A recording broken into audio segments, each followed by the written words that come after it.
नमस्कार दोस्तों, कल्पना कीजिए एक संप्रभु देश की राजधानी, आधी रात हो, अंधकार से डूबा हुआ पूरा शहर और अचानक एक विदेशी सेना उस देश में सीधा राष्ट्रपति भवन पे अटैक करती है और राष्ट्रपति को पकड़कर ले जाती है। जी हाँ दोस्तों, दक्षिणी अमेरिका के देश है एक वेनेजुएला, ये वहीं पे हुई है।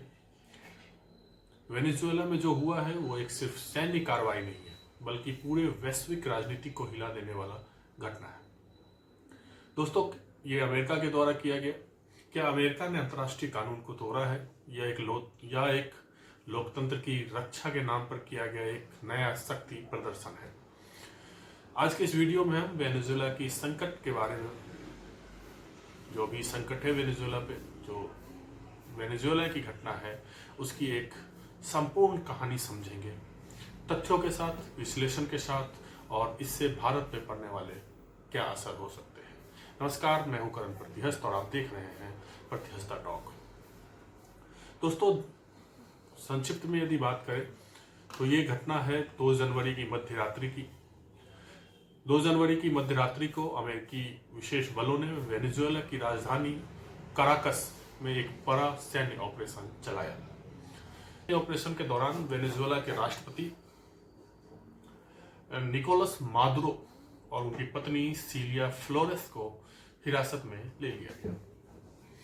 यह कार्रवाई इतनी गोपनीय थी दोस्तों कि वेनेजुएला की सरकार को इस बारे में तब पता चला जब सब कुछ खत्म हो चुका था। अमेरिकी सैन्य अभियान जो है करीब 2.5 घंटे तक चली। इसमें अमेरिकी वायुसेना, अमेरिकी जल सेना और अमेरिका की सबसे गुप्त यूनिट जिसे डेल्टा फोर्स कहा जाता है, और साथ ही 150 से ज़्यादा युद्धक विमान, हजारों के सैनिक और महीने भर की खुफिया जानकारी भी शामिल है। यानी इस अटैक को या इस ऑपरेशन को संचालित करने के लिए, या ऑपरेशन को सक्सेस करने के लिए अमेरिका ने लगभग महीने भर से वेनेजुएला के राष्ट्रपति की खुफिया जानकारी इकट्ठा कर रहा था। दोस्तों, पूरे काराकस की शहर, जो राजधानी है वेनेजुएला की काराकस, उस शहर की बिजली काट दी गई ताकि अंधेरे का फायदा उठाया जा सके। स्थानीय लोगों ने कम से कम 7 जोरदार धमाकों की आवाज सुने हैं। अमेरिकी कमांडो सीधे राष्ट्रपति भवन पहुंचे और मादुरो को शयन कक्ष से बाहर निकालकर हिरासत में ले लिया। गिरफ्तारी के बाद मादुरो और उनकी पत्नी को न्यूयॉर्क के मेट्रोपॉलिटन डिटेंशन सेंटर में भेजा गया है। दोस्तों, ये मेट्रोपॉलिटन डिटेंशन सेंटर जो है, ये वही जेल है जहां ड्रग कार्टेल सरगना को रखा जाता है, जहां हिंसा, अव्यवस्था और मानवाधिकार उल्लंघन के आरोप लगते रहे हैं।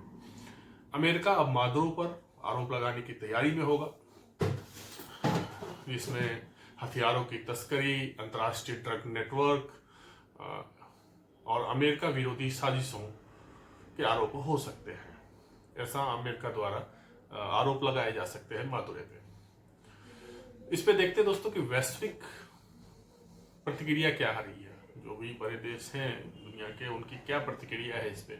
सबसे पहले चीन की प्रतिक्रिया आई दोस्तों। चीन ने इसे अंतर्राष्ट्रीय कानून का घोर उल्लंघन बताया है और मादुरो की तत्काल रिहाई की मांग की है। यानी कि चीन जो है वो वेनेजुएला के साथ खड़ा दिख रहा है। वहीं रूस ने कहा है कि यह अमेरिका की विस्तारवादी नीति का एक हिस्सा है। असली मकसद वेनेजुएला का तेल है।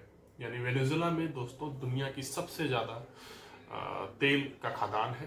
तो रूस का ऐसा कहना है कि अमेरिका की नजर वेनेजुएला की तेल की खदानों पर है। साथ ही उत्तर कोरिया का भी बयान आया है दोस्तों। उत्तर कोरिया ने साफ साफ कहा है कि गुंडागर्दी और अराजकता फैला रहा है। वहीं स्पेन के प्रधानमंत्री पेड्रो सांचेज ने कहा है कि किसी भी हालत में यह कार्रवाई जायज नहीं है। ब्राजील के राष्ट्रपति लूला का बयान आया है। उन्होंने इसे संप्रभुता पर हमला बताया है। वहीं इजराइल अमेरिका का खुला समर्थन करते हुए इजराइल ने कहा कि तानाशाही के खिलाफ ये एक सही कदम है। दोस्तों, इस पे भारत का रुख जो है वो बहुत ही संतुलित और सतर्क बयान दिया गया है। भारत ने चिंता जताई है शांति और संवाद पर जोर दिया है।